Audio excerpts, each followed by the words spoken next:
तुम्ही एक 50 एक अनाथ मुलांची भेट घेतली होती आणि त्या संदर्भात जेव्हा त्या मुलांशी संवाद साधलात तेव्हा एक दोन वेळा सगळ्यांनी तुम्हाला हळवं होताना पाहिलं.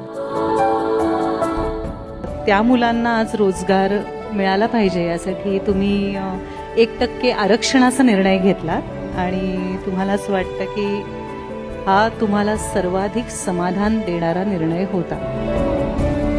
आमचे मित्र आहेत श्रीकांत भारतीय, हे अनाथांच्या क्षेत्रात खूप चांगलं काम करतात. आमच्या असं लक्षात आलं की आपल्याला या अनाथ मुलांकरता 1% आरक्षण ठेवलं पाहिजे.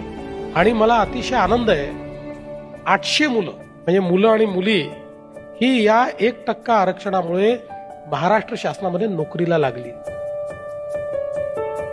यापेक्षा अधिक आनंदाची गोष्ट काय असू शकते की ज्यांच्या जीवनामध्ये समोर अंधार होता, एक निर्णय कित्येक लोकांचं आयुष्य बदलून टाकतो आणि तसं आयुष्य आपण बदलू शकतो.